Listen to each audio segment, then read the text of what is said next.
Seriously আমি না বুঝতেছি না তুমি এরকম কেন করতেছো। তুমি আমাকে বলো, বিএসসির জন্য আমার কানাডাতে স্কলারশিপ সহ সবকিছু রেডি ছিল। তুমি বললে এখন গেলে নাকি আমি তোমাকে হারাবো। আমি সবকিছু ক্যান্সেল করলাম। আমার বাবা বলছে যে বেকার কোনো ছেলের সাথে বিয়ে দিবে না। আমার বাবার বিজনেসে বসা শুরু করলাম, যেটাই আমার এতটুকু ইন্টারেস্ট ছিল। তুমি আজকে এঙ্গেজমেন্ট রিংটা ফেরত দিয়ে দিচ্ছ। আরে আমাকে কারণটা তো বলো অ্যাটলিস্ট। কোনো কারণ নেই, আমার মনে হচ্ছে না আমাদের একসাথে থাকাটা পসিবল। সিরিয়াসলি তোমার মনে হচ্ছে না আমাদের একসাথে থাকাটা আর পসিবল? What about me? আমার কি মনে হচ্ছে সেটার কোনো ভ্যালু নাই। দেখো, এত কথা বাড়ানোর কোনো মানে নেই, অযথা সময় নষ্ট করো না। হয়তো তুমি আমার নষ্ট করছো, আমার লাইফটা কেন নষ্ট করলো? ভেঙে ফেলা হইলে সব আগেই ভেঙে ফেলতা, নাকি হুট করে এখন বেটার কাউকে পেয়ে গেছো? যা ভাবার তুমি তাই ভাবতে পারো, আমার কোনো প্রবলেম নেই। আরে প্রবলেম তোমার থাকবে কেন? প্রবলেম তো তোমার ক্যারেক্টারে। আর আমার লাখের প্রবলেম যে তোমার মতো একটা মেয়েকে ভালোবাসছি।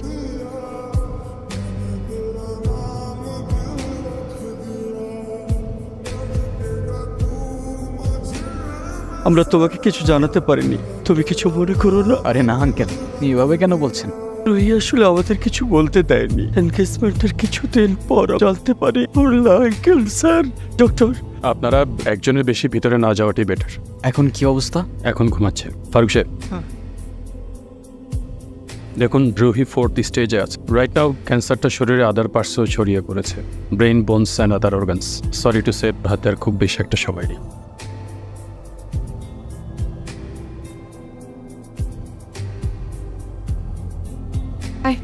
ওই হ্যাঁ, 1.5 বছর হয়ে গেছে। কিসের? দিন তোমার এখান থেকে ভার্সিটিতে নিয়ে যাই, আবার এনে ড্রপ করি। হ্যাঁ তো। আমি কি রাইড শেয়ার করি? না। তাইলে তেলের টাকা তুমি দাও? না। আচ্ছা তোমার কি আমার এফোর্টস গুলো চোখে পড়ে না নাকি? তুমি কি বাইরে চান্স আমাকে প্রপোজ করতেছো? ইয়েস। দম নাই, এভাবে কেউ প্রপোজ করে? কত করে? 50 টাকা। দেখো, প্রপোজ করায় না তো আমার এক্সপিরিয়েন্স আছে, আর না বলতে পারি কবিদের মতো শের বা শায়েরি, কিন্তু এটুক বলতে পারি যে সারা জীবন আগলায় রাখতে পারবো। এফোর্টসে কোনো কমতি থাকবে না, আই সোয়ার। কসম কাটা ভালো না। কাঠগোলাপ আমার পছন্দ, তাই নিচ্ছি। তোমার ব্যাপারটা আমি ভেবে দেখবো। Bye. I'll take that as a yes.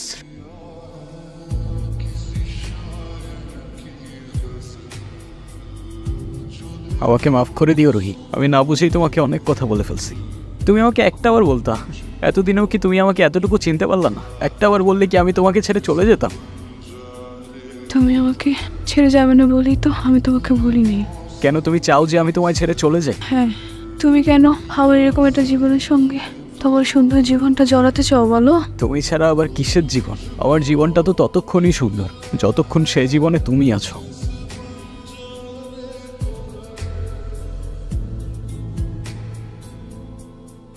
Rehan, সব জেনে শুনে এরকম করার না কোনো মানে হয় না। আমি তোকে যেটা বলছি সেটা তোর ভালোর জন্য বাবা। এমন কিছু করিস না যাতে তোর জীবনটাই নষ্ট হয়ে যায়। আমি ওকে ভালোবাসি, প্লিজ একটু বুঝে কথা বলো। আমি তো বুঝলাম তুই ভালোবাসিস, কিন্তু বিয়ে ভালোবাসার জন্য নিজের ভবিষ্যৎটা নষ্ট করে দিবি?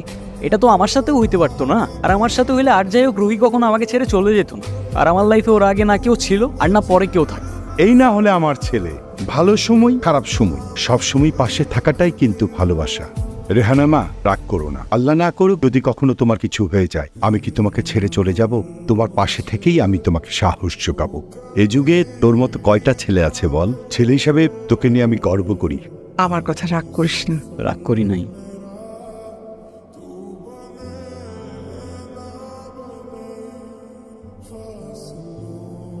ডক্টর, আমি আর বুঝে উঠতে পারতেছি না আমি কি করব। ওর জন্য কি আর কিছুই করার নাই? আপনি আমাকে বলেন, যত টাকাই লাগুক আমি ম্যানেজ করব। দেখুন, আমরা তো কম চেষ্টা করিনি। টাকা দিয়ে সবসময় সব কিছু হয় না। তারপরও রুহির জন্য যদি আপনি কিছু করতেই চান, ওকে খোলা হাওয়ায় নিয়ে যেতে পারেন। ওর মনের যদি কোনো ইচ্ছা থাকে সেগুলো পূরণ করতে পারেন। ওর মন যতটা ভালো থাকবে, মনোবল ততটাই স্ট্রং হবে।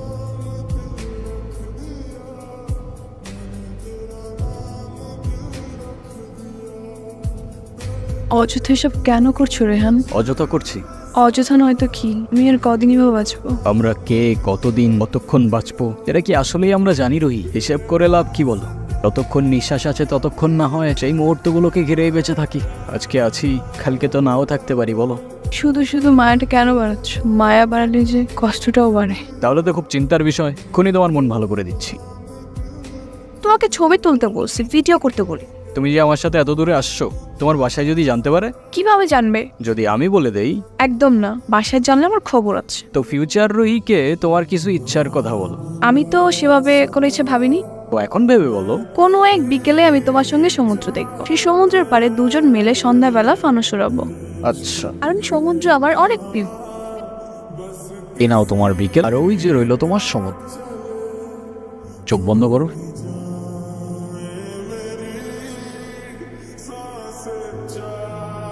কি? তো বলো, আর কি বাকি রইলো? আর কিছু বাকি নেই। আছে তো। তো ফিউচার রোহিকে জানানোর মতো আর কোনো ইচ্ছা? আমরা ফানুস উড়ানোর পর ক্যান্ডেল নাইট ডিনার করব, সাথে থাকবে সমুদ্রের ঢেউ আর বাতাসে থাকবে কাঠগোলাপের সুবাস। কেমন হবে? নিজের দোষে নিজেই ফাঁসলাম মনে হচ্ছে। তো ফিউচার রুহি, শুনতে পাচ্ছ? তোমার ইচ্ছাগুলো পূরণ হইলো কিনা আমাদের জানিও কিন্তু।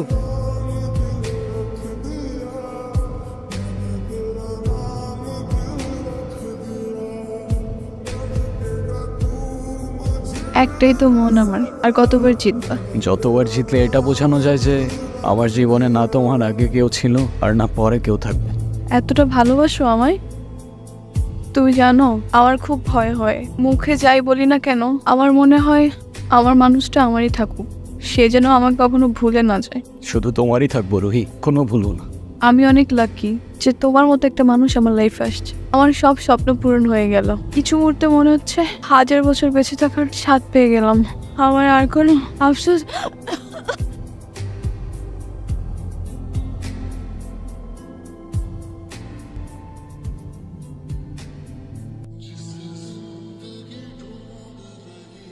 ডক্টর, ওর কি অবস্থা এখন? আপনাকে ডাকছে। কি ব্যাপার, তুমি কাঁদতেছো কেন? আরে আমি আছি তো। আরে না, কই কাচ্ছি না তো। কাজী ডাকছো? সবাই আসছে? আসছে তো। আকু সবাইকে। মা, মা আমার কাছে বসো। বাবা মা আমার কাছে আসো, বসো। রেডি? অলওয়েজ।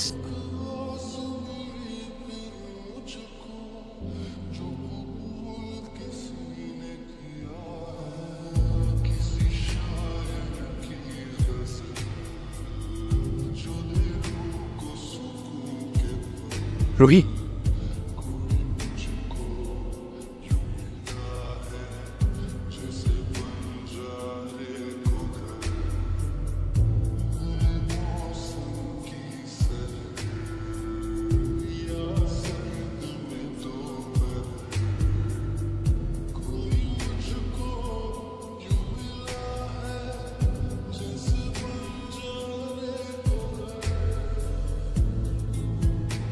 তোমায় আর দেখা যায় না, স্পর্শ করা যায় না, তবে অনুভব করা যায়।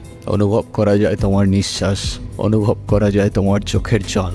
মনে রেখো আমি আসবো মেঘের উপর পঙ্খিরাজে জুড়ে, কাঠগোলাপের সুবাস নিয়ে 7 সাগর 13 নদীর পরে।